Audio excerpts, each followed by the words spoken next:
Our first problem features a resistor with a color code of orange, orange, red, gold, known to be experiencing 8 milliamperes of current. We're being asked to solve for the voltage drop across it and the power dissipated by it. A color code of orange, orange, red means 3, 3 followed by 2 zeros, or 3,300 ohms, or more appropriately, 3.3 kiloohms. Voltage is equal to current times resistance. Substituting in our given values demonstrates this resistor must be experiencing a differential of 26.4 volts. Power is equal to current squared times resistance. Substituting in our given values demonstrates this resistor must be dissipating 211.2 milliwatts of power. The supporting calculation verifies these results, where resistance is equal to voltage squared divided by power. Substituting in our calculated values does indeed yield 3.3 kiloohms of resistance. The next problem features an element known to be dissipating 2.4 watts of power while experiencing 20 milliamperes of current through it. We're being asked to solve for the voltage drop across it and the resistance. Voltage is equal to power divided by current. Substituting our given values yields a voltage differential of 120 volts. Resistance is equal to power divided by current squared. Substituting in our given values yields a resistance of 6,000 ohms, or more appropriately, 6 kiloohms. The supporting calculation verifies this result, where current equals voltage divided by resistance. Substituting in our calculated values does indeed yield 20 milliamperes of current. Our next problem features an element known to be experiencing a 12-volt differential while drawing 50 milliamperes of current. We're being asked to solve for the power and the resistance. Power is equal to voltage times current. Substituting our given values demonstrates this element must be dissipating 600 milliwatts of power. Resistance is equal to voltage divided by current. Substituting in our given values yields a resistance of 240 ohms. The supporting calculation verifies these results, where voltage is equal to the square root of power times resistance. Substituting in our calculated values does indeed yield a voltage differential of 12 volts. Our next problem features an element known to be consuming 240 watts of power from a 60-volt source. We're being asked to solve for the resistance and the current. Resistance is equal to voltage squared divided by power. Substituting in our given values yields a resistance of 15 ohms. Current is equal to power divided by voltage. Substituting in our given values yields 4 amps of current. A supporting calculation verifies these results, where voltage is equal to current times resistance. Substituting in our calculated values does indeed confirm this element is experiencing a 60-volt differential. Alright, if you made it through that last round without tripping over yourself, I hereby promote you to the rank of Minnow. Let's see if you can try this third and final set of example problems on for size.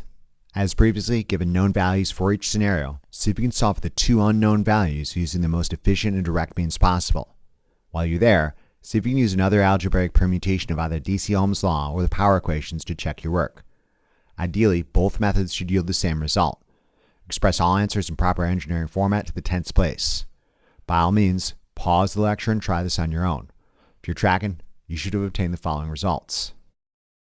Our first problem features a 1.2 kilo ohm resistor known to be consuming 3 watts of power. We're being asked to solve for the current through it and the voltage drop across it. Current is equal to square root of power divided by resistance. Substituting our given values yields 50 milliamperes of current. Voltage is equal to the square root of power times resistance. Substituting in our given values demonstrates this resistor must be experiencing a 60-volt differential. A supporting calculation verifies this result, where resistance is equal to voltage divided by current. Substituting in our calculated values does indeed confirm that this is a 1.2 kilo ohm resistor. Our next problem features an element with a 48-volt differential known to be dissipating 50 watts of power. We're being asked to solve for the current through it and the resistance. Current is equal to power divided by voltage. Substituting in our given values demonstrates this element must be drawing roughly 1 amp of current. Resistance is equal to voltage squared divided by power. Substituting in our given values demonstrates this element must have a resistance of approximately 46.1 ohms. A supporting calculation verifies these results, where power is equal to current squared times resistance. Substituting our calculated values does indeed confirm this element is consuming 50 watts of power.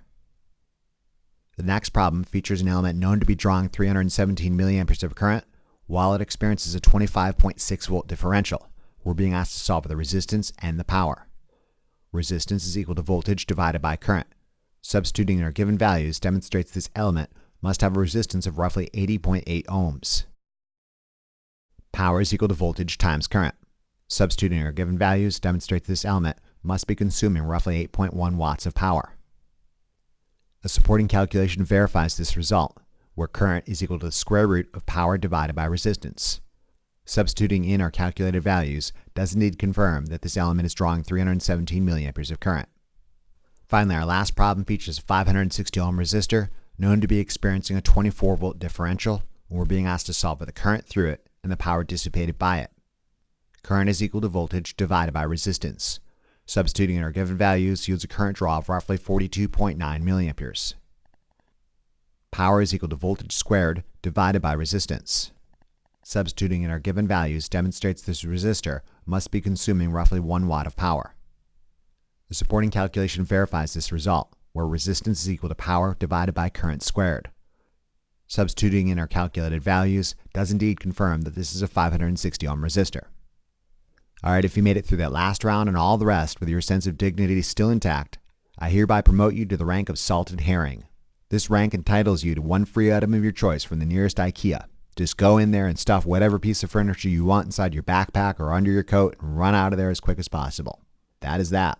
In conclusion, this lecture examined DC Ohm's law and power calculations by way of a series of illustrated example problems. Remember to review these concepts as often as you need to really drive it home. Imagine how well lab will go if you know what you're doing. Thank you very much for your attention and interest, and we'll see you again during the next lecture of our series.